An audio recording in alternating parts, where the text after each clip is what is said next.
Desde este momento llega a usted el programa más esperado en El Salvador y el mundo. Siempre existirán dos versiones de la verdad. Un análisis periodístico bajo la responsabilidad del periodista Jorge Hernández.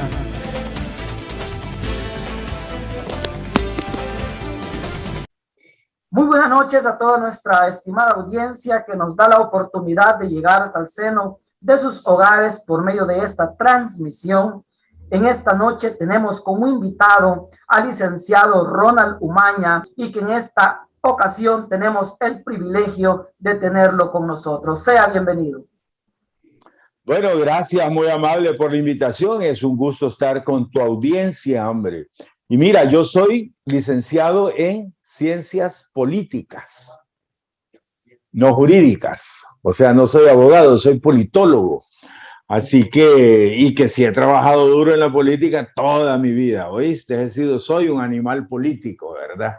Desde niño, pues, he hecho política y aquí estoy ya viejo, listo para abandonar este mundo, pero por supuesto haciendo política. Con las botas puestas, eso es. Con las botas puestas. Ok, quizás para iniciar nuestra plática en esta noche, quisiéramos tratar, la semana pasada fuimos testigos de un cambio que se dio también en la estructura de nuestra hermana República de Honduras, en donde hasta este momento una mujer preside como mandato en la presidencia históricamente en el país. ¿Cuál es su análisis que tiene sobre la política, no solamente en El Salvador? Ahorita quizás vamos a iniciar con Honduras y posteriormente analizamos lo nuestro, licenciado. Bueno, me parece interesante, hombre, el fenómeno de Honduras es bonito, ¿verdad? Lo primero, ver una mujer ya de presidenta. Costa Rica ya tuvo dos, me parece. Entonces ya el hecho de que Honduras tenga una mujer a mí me agrada, ¿verdad? Espero pues que a lo mejor en la próxima, en el 2024, podamos elegir una mujer en El Salvador, ¿verdad? Mira, es interesante ver que ella se declara socialista democrática. Eso es ser socialdemócrata. Esa es una doctrina que nació en Alemania con un señor que se llamaba Eduard Bernstein. Él es el fundador del socialismo reformista, así se llamó originalmente. Él inicialmente era un marxista, renunció al marxismo y se fue a fundar la socialdemocracia, ¿verdad?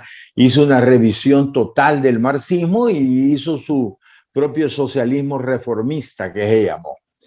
Entonces ya tenemos a una presidenta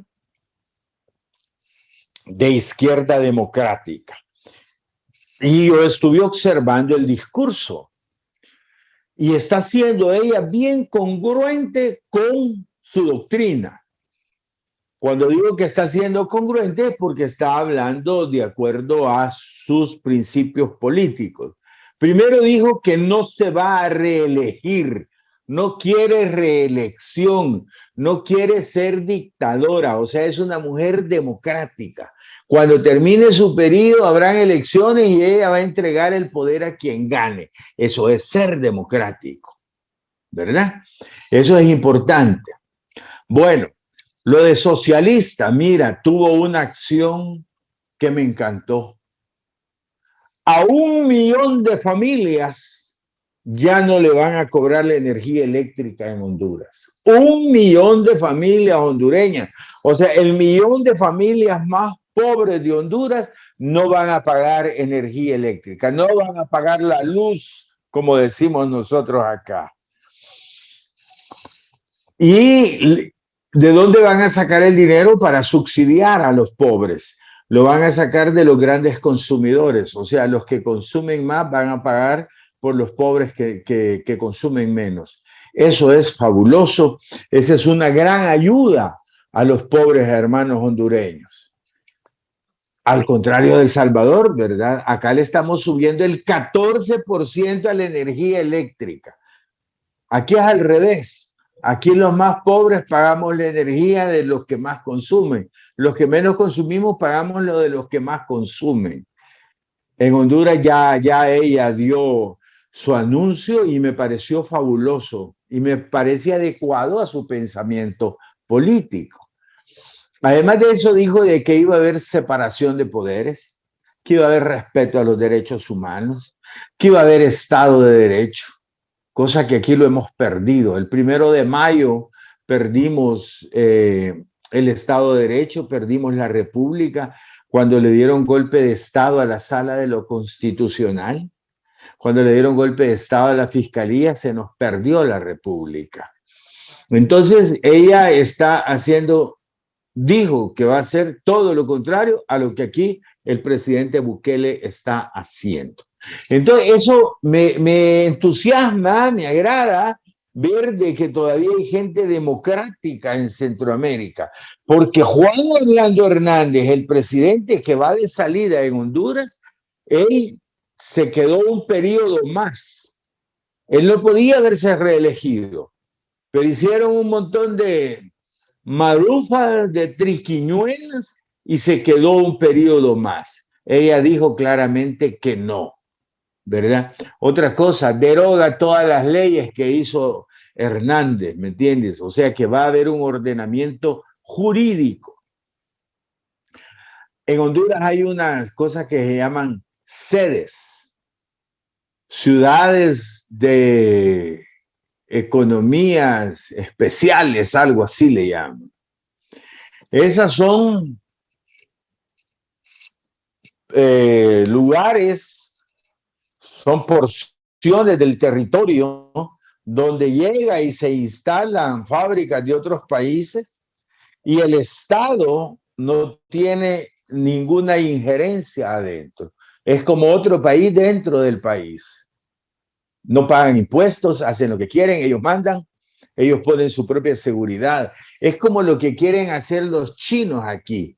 Tal vez has escuchado que a China le quieren regalar como el 13% del territorio nacional para que pongan unas sedes.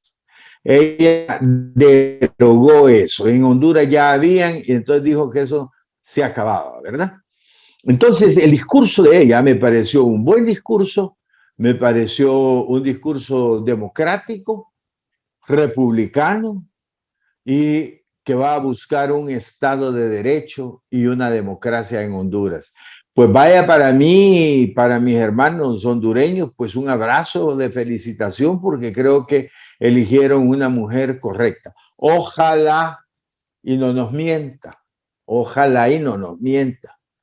Porque cuando el presidente Bukele hizo su campaña, él dijo de que iba a respetar la separación de poderes, que aquí iba a haber Estado de Derecho, que la ley del FODES la iba a mejorar al 10% y lo que hizo fue destruirla, destruyó el Estado de Derecho, destruyó la República. O sea, él ha hecho todo lo contrario de lo que nos ofreció.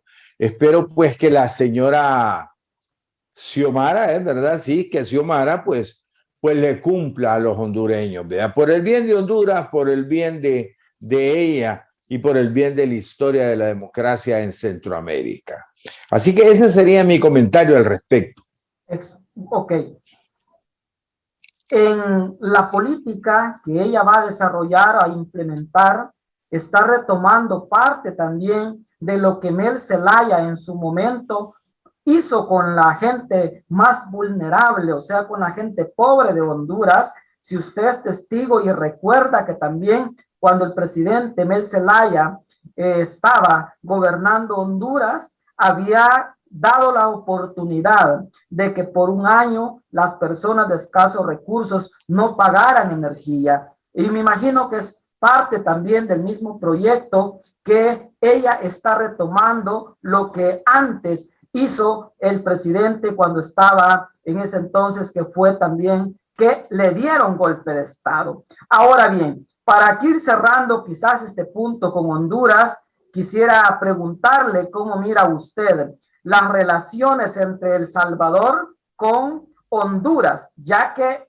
en el pasado, cuando ha estado Juan Orlando, las relaciones no han sido diplomáticas entre los dos países, ha habido siempre ese choque de discurso entre ambos países. Y en segundo lugar, con la pregunta, ¿cómo considera usted sobre la isla del Conejo ahora que ha entrado una nueva presidenta a Honduras? ¿Será que va a haber algún acuerdo entre los dos presidentes para que nos devuelvan la isla del Conejo? Vamos a ver, mira, nosotros con Honduras tenemos historia, ¿verdad? En 1969 tuvimos la última guerra internacional de este país y fue con Honduras.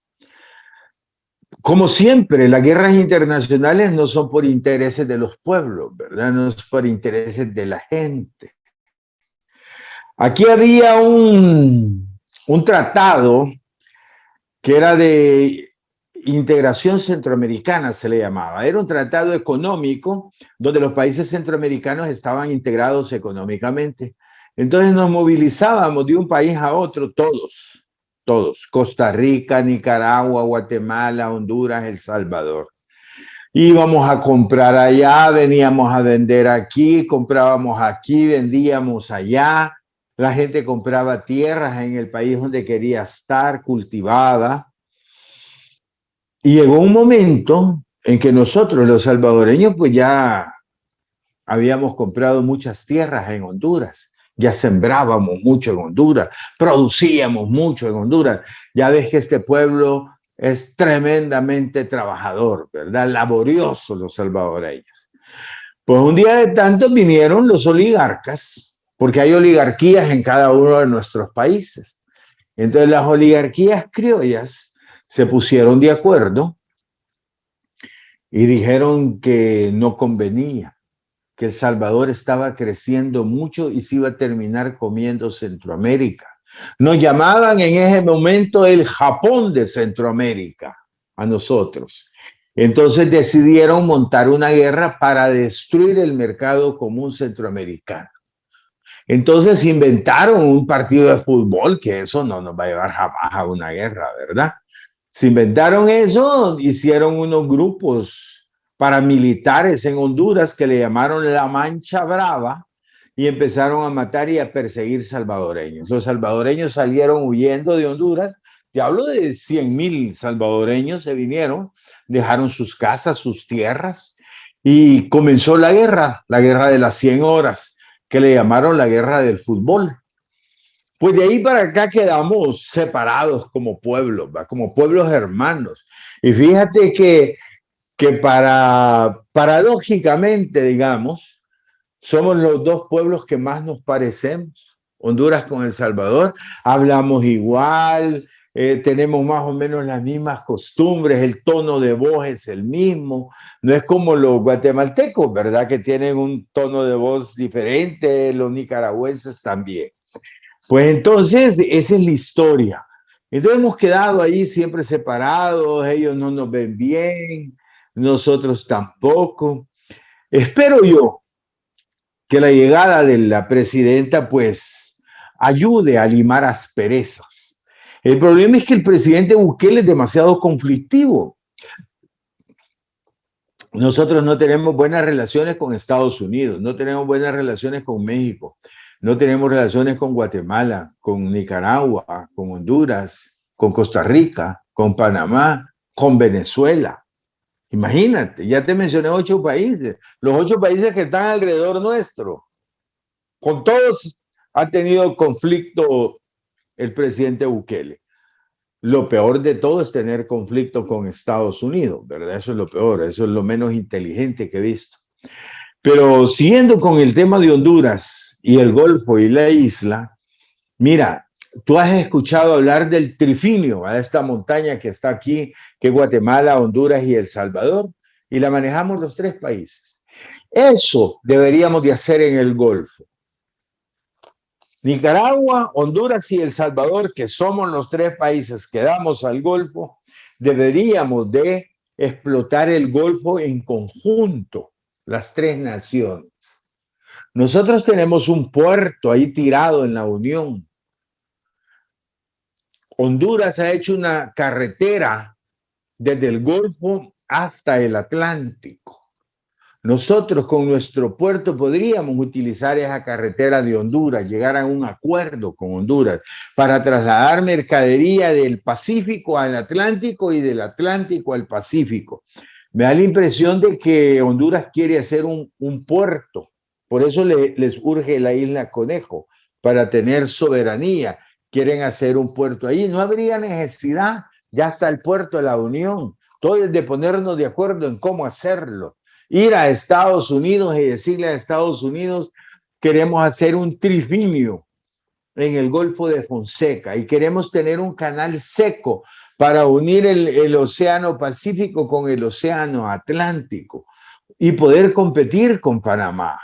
Imagínate nosotros ya con un canal aquí, diferencial de Panamá, porque Panamá es un canal húmedo, ¿verdad? Es un canal de agua. Nosotros daríamos por tierra, pero se nos facilitaría tremendamente. Entonces yo creo que países pobres, paupérrimos, tercermundistas como nosotros, lo que debemos de hacer es unirnos, ¿verdad? Utilizar el Parlamento Centroamericano para hacer esa legislación de ese trifinio en el Golfo de Fonseca. Y eso traería beneficio para la gente que vive ahí de Honduras, la que vive de Nicaragua y la nuestra. Todos nuestros pescadores, el turismo que tendríamos sería bueno. Imagínate el trabajo que generaríamos trasladando todos esos miles de toneladas de mercaderías de China, por ejemplo. Imagínate cuántos buques de China vendrían al Golfo de la Unión a desembarcar para llevar para el Atlántico. Sería fabuloso. Eso obviamente pasa por tener buena disposición, eso pasa por tener buenas relaciones diplomáticas con los demás países. Eso esperaría yo que lo hicieran. O sea, esa sería mi propuesta de geopolítica acá en Centroamérica. Y eso nos hermanaría más. Eso yo me atrevería incluso a proponer que los 3 países del Golfo abandonemos los ejércitos, que ninguno de los 3 países tenga ejército.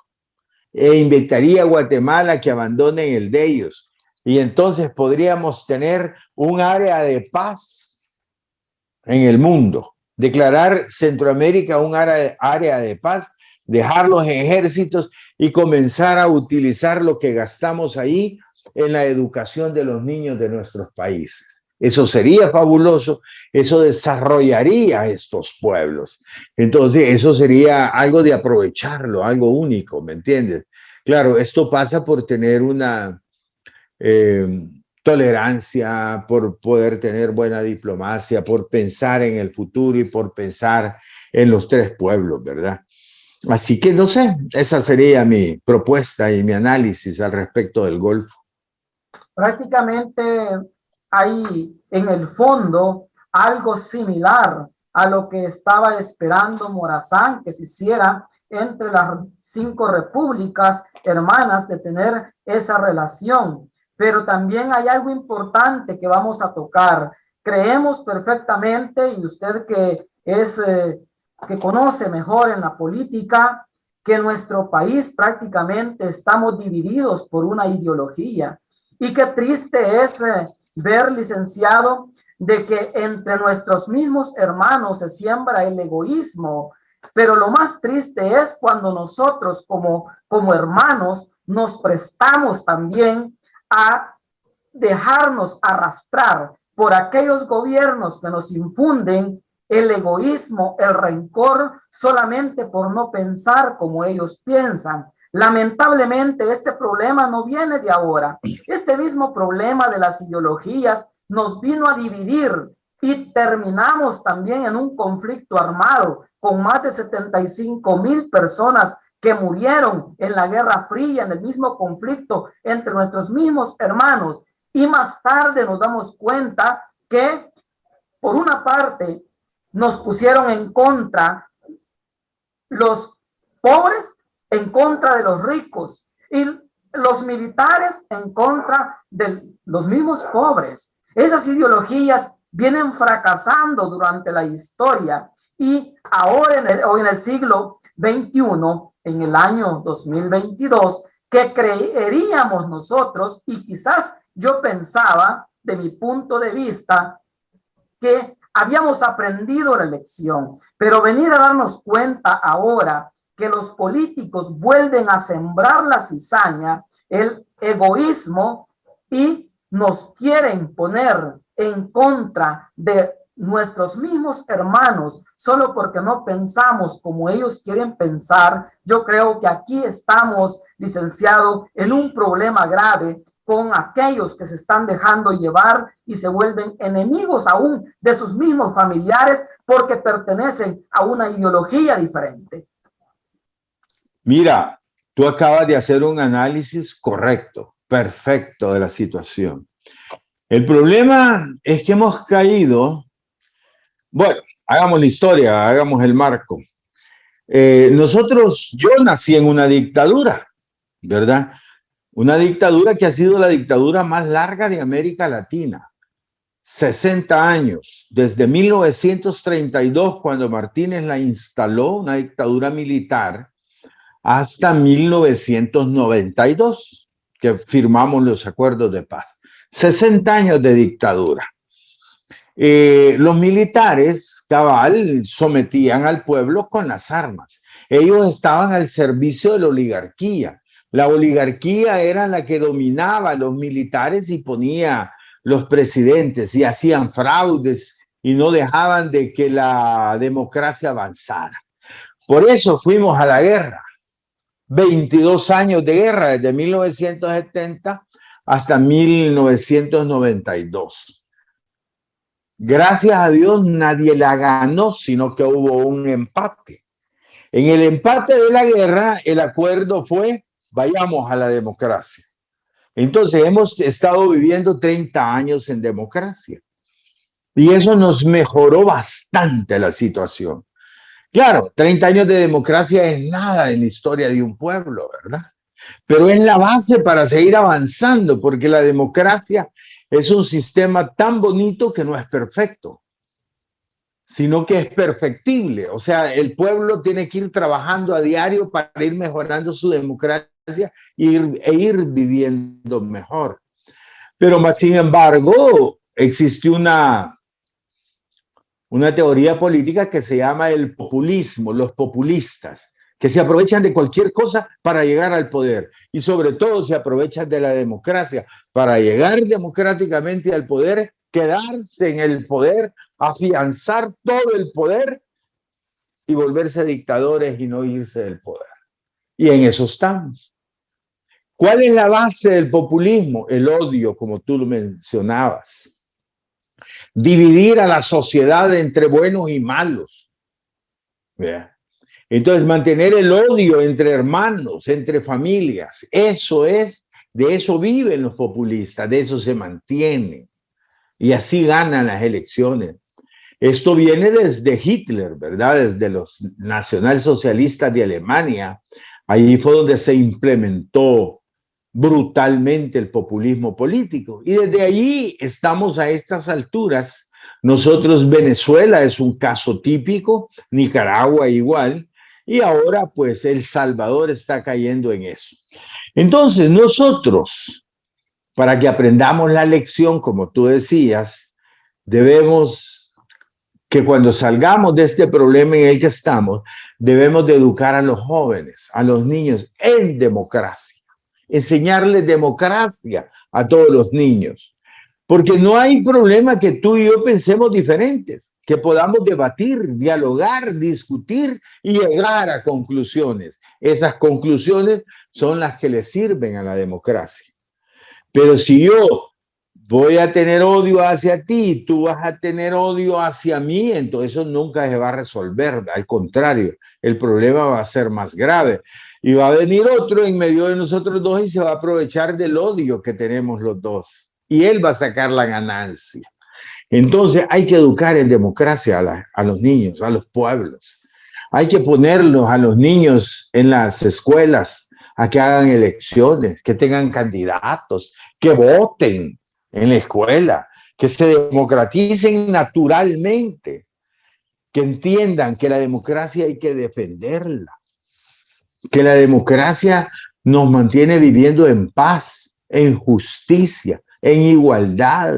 La democracia nos da la libertad, ¿verdad? La libertad, la igualdad, la fraternidad se consiguen a través de la democracia. Y los desarrollos de los pueblos se consiguen a través de la democracia. Entonces, eso es lo que estamos perdiendo ahorita. Fíjate, 22 años de guerra, entre 75,000 y 100,000 muertos, para lograr tener 30 años de democracia y que hoy vengan y nos la destruyan, me parece que nos está saliendo caro el juego que nos está haciendo el presidente. A ese punto queremos llegar, porque el problema es cuando el mismo ciudadano volvemos a caer en los errores del pasado. Pareciera como que este pueblo no ha aprendido la lección de lo que vivimos.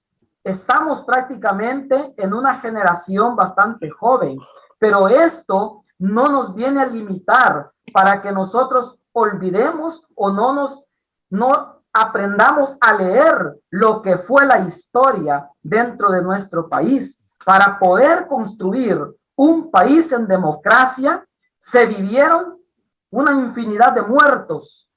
Vivió el país una infinidad de atropellos a los derechos humanos. Pero ahora su análisis, y aquí tal vez vamos a ir llegando al tema que usted estaba tocando sobre los acuerdos de paz. ¿Cuál es para usted esa lectura? El que a esta fecha se venga a decir que no hubiera un acuerdo de paz y que simplemente es una fecha como cualquier fecha y que no se llegó a nada durante ese conflicto que se vivió. Yo creo que como pueblo debemos de razonar y de entender.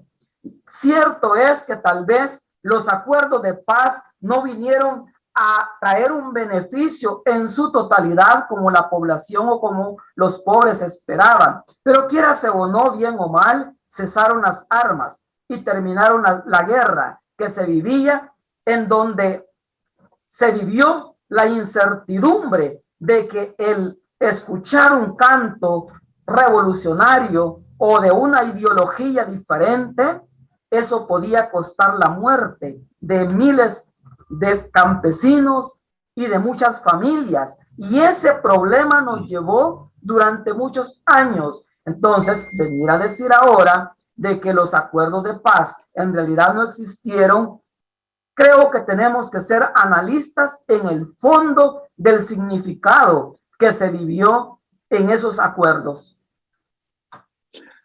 Mira, eso es parte de los populistas. El populismo trata de borrar la historia y trata de que la gente piense que todo comienza a partir de mí, de yo, del que manda más, del presidente, del jefe, ¿verdad? Si te darás cuenta, los populistas concentran el poder total. Bueno, mira, aquí en la Asamblea Legislativa, los muchachos que están ahí a apretar botones llegan. La Corte Suprema igual, la Fiscalía, la Policía, el Ejército. O sea, todo el poder está concentrado en una persona. Y esta persona quiere borrar la historia y que la historia se escriba a partir de él para acá. Eso solo ha sucedido una vez en la historia de la humanidad. Y eso sucedió con Jesucristo, con Jesús de Nazaret, que ahí comenzó hasta el calendario nuestro. Al año 0 es cuando nace Jesús, ¿verdad? Y ahí para acá contamos. Pues esto quisiera ya, se sienten así como iluminados por Dios, ¿verdad? Estos se sienten que Dios les dijo, ustedes son la historia. Pero el problema lo tenemos ahí de que los jóvenes están siendo mal educados. No se les está enseñando historia, viejo, ¿verdad? Entonces, aquí los jovencitos, que ni idea tienen de quién era Martínez, quién fue Martínez, quién montó la dictadura esa. Los jovencitos ahora no saben de que Martínez se le acumulan 32 asesinatos. todos los campesinos de Sonsonate y Santana, de área Paneca, de Nahuizalco y Salco, que fueron asesinados en la época de Farabundo Martí. 32,000, imagínate, allá en 1932. Terrible, ¿verdad? Terrible. Entonces, como ellos no conocen la historia y como no pasan de estar en el Facebook, ¿verdad?, y en el Twitter, entonces no, es un problema de educación. Eso nos lleva a que en el momento que salgamos del problema en el que estamos, tenemos que montar un sistema educativo adecuado para nuestras nuevas juventudes, para que no se pierdan, para que no hayan esos lapsus en la historia de que tenemos hoy jóvenes que no pueden leer, tenemos jóvenes que no saben de lectura comprensiva, por ejemplo, ¿verdad? Menos de historia. Y la historia es la madre del presente, ¿verdad? Y el presente, pues, la madre del futuro. Si nosotros no conocemos la historia, dijo algún filósofo por ahí, no recuerdo quién, si no conocemos la historia, estamos condenados a repetir los errores, ¿verdad? Entonces, sí, es una cuestión de educación al futuro. Increíble, porque vamos a tocar el otro tema que es importante también, que cuando nosotros traemos una lectura del pasado y nos la aplicamos hoy en el año 2022, nos damos cuenta de algo importante, que cuando se pierde la misma cultura y se pierde el sentir de nuestros mismos hermanos, viene el otro problema que ahora estamos viviendo en nuestro país, y son los altos costos en la canasta básica. Hasta este momento, hasta este día, después de los acuerdos de paz, hasta esta fecha que sí hemos vivido en democracia o media democracia, pero al final lo importante es que hemos marcado una historia, pero ahora viene que ningún gobernante ha sido capaz de poderle quitar tan siquiera el IVA a la canasta básica. Y esto, quiérase o no, ha venido a golpear el bolsillo de los más vulnerables, en este caso, los más pobres de nuestro país. Mira, interesante tu posición. No hay un interés por la gente pobre. Ese es el problema básico. Mira, yo soy social cristiano, ¿viste? Esa es mi doctrina política. Yo he sido demócrata cristiano toda mi vida. Fui secretario general del Partido Demócrata Cristiano, fui vicepresidente de la Asamblea Legislativa por el Partido Demócrata Cristiano. Fui a estudiar a Alemania becado doctrina social de la Iglesia, que es la base del social cristianismo. Y uno de los pilares de la filosofía esa es la opción preferencial por los pobres. O sea, alguien que hace política cristiana, un laico como yo, al hacer algo, tiene que hacerlo primero viendo qué beneficio le va a llevar a los pobres. Entonces, esa es la opción preferencial por los pobres. Tú preferís a los pobres por sobre todo. ¿Por qué se hace eso? Porque Cristo haría lo mismo. Si Cristo viviera aquí, no estaría con los ricos, estaría con los pobres. Estaría viendo cómo le ayuda a los pobres y no a los ricos, ¿verdad? Bueno, aquí se han gastado como 400 millones de dólares en Archivo Wallen, ¿verdad? Y eso es un fracaso total. ¿Por qué no se gastaron esa plata en los agricultores nuestros? ¿Por qué no le hicieron a nuestros agricultores invernaderos? ¿Por qué no les hicieron pozos de agua y les hicieron riego por goteo en los invernaderos? Y les enseñaron a usar ya las computadoras para el riego por goteo y poder llevar el abono, el foliar y todo a las plantas por goteo. Zaragoza, por ejemplo, que tiene su río, que ahí producen un montón de verduras, la pobre gentecita, con las manos. Imagínate allí a la orilla del río, imagínate todos los agricultores de Zaragoza con sus buenos invernaderos, con sus pozos, con su riego por goteo, toda la cantidad de dinero que ganarían estos campesinos. Primero, ellos salen de la pobreza, ¿verdad? Pueden mantener bien a sus hijos y educarlos bien. Segundo, los otros beneficiados sería el pueblo de Zaragoza, que le llegarían a vender las verduras mucho más baratas que como se las venden ahora. Santa Tecla, que de Zaragoza nos viene mucha verdura a nosotros. Igual seríamos beneficiados, todos ganaríamos. Y estoy hablando de la comida de los salvadoreños. ¿Qué vale un tomate ahora, viejo? Vale 25 centavos. Un limón vale 30 centavos. Y no creas que el campesino gana mucho, si el campesino coyol quebrado, coyol comido, ¿verdad? Los agricultores. Y aquí en la ciudad, pues con los 360 pesos de salario mínimo, no te alcanza para mantener a una familia con los 2 esposos y 2 hijos, por lo menos, ¿verdad? Entonces, pero no se piensa en eso. Tu exposición ha sido más que excelente. O sea, aquí necesitamos que llegue gente a gobernar pensando primero en resolver el problema de los pobres. Pero yo veo que el presidente fue a Turquía a comprar armas para este pobre país, imagínate. Hoy, este día dejaron 4,000 maestros sin empleo. 4,000 maestros sin empleo. Pero están aumentando el ejército con 4,000 soldados. O sea, están cambiando un maestro por un soldado. ¿En qué nos va a beneficiar eso? En nada. Eso nos va a llevar a ser más pobres todavía. Necesitamos más maestros y menos soldados. Por eso, esto te lo amarro con lo del trifinio, de dejar de gastar en el ejército y empezar a gastar en los jóvenes. ¿Por qué crees que hay tantos jóvenes en las pandillas? Porque no tienen nada que hacer, no tienen futuro, no tienen trabajo, no tienen educación.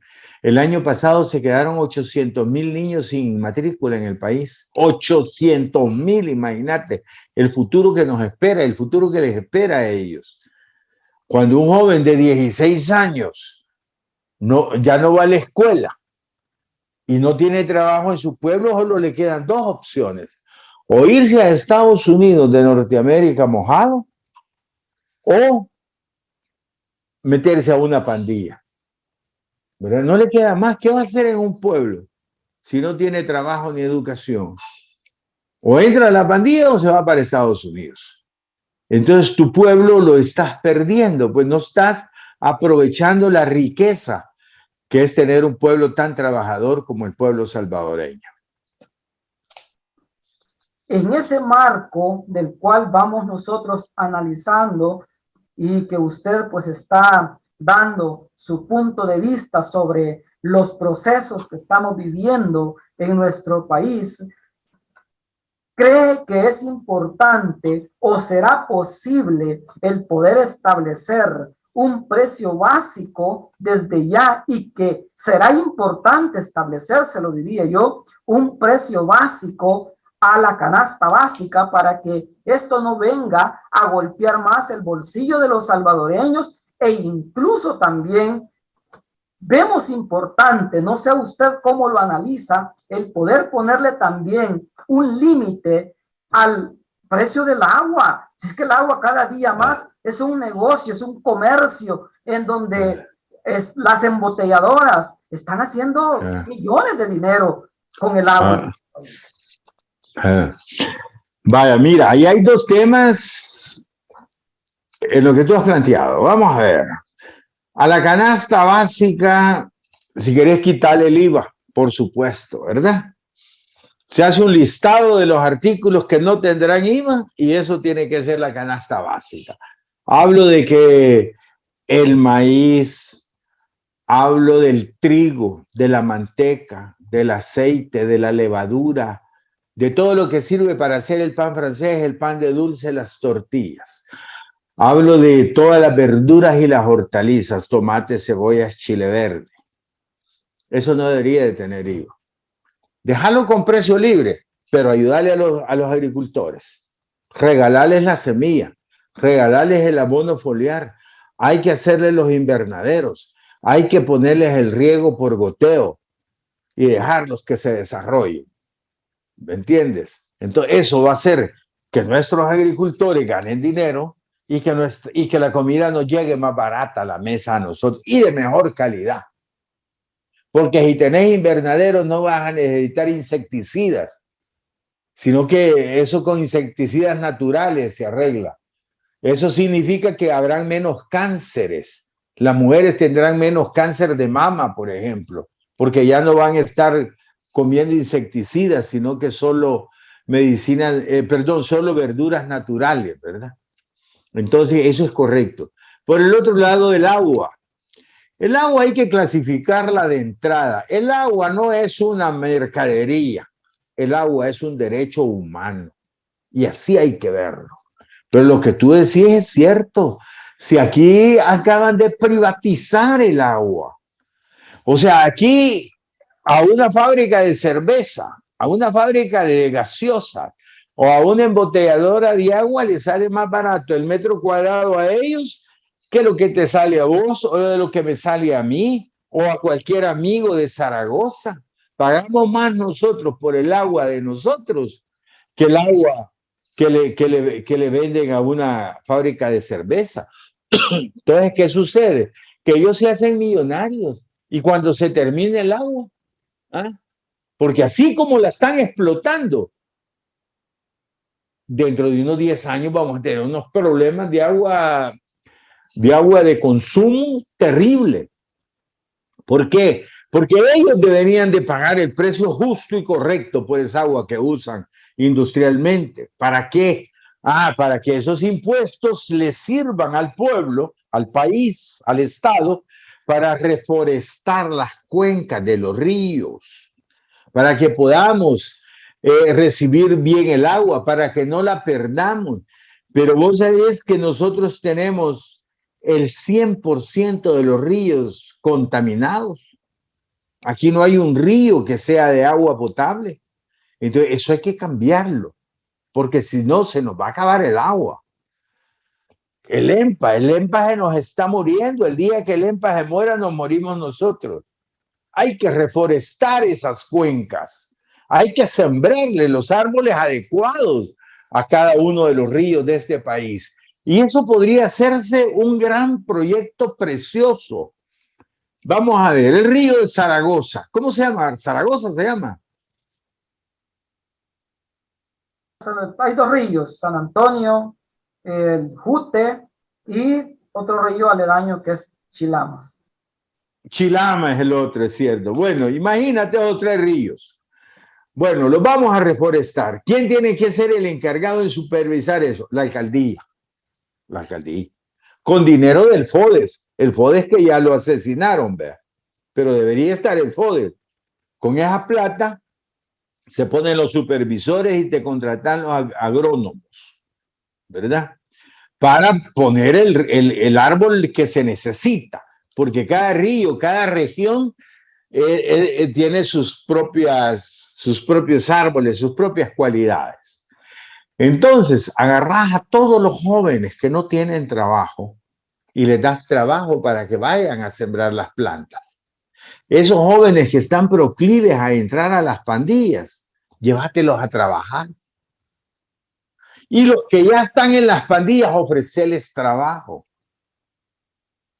¿Me entiendes? Porque no hay que marginar a los pandilleros, porque al final de cuentas es producto de nosotros.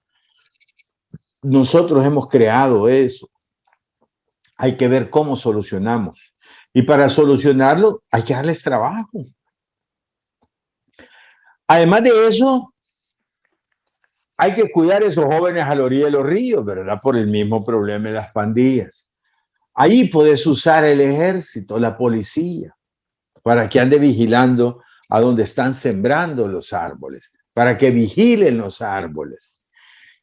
¿Y quién va a hacer los árboles? La CEL. La CEL tiene que ser el gran vivero del país.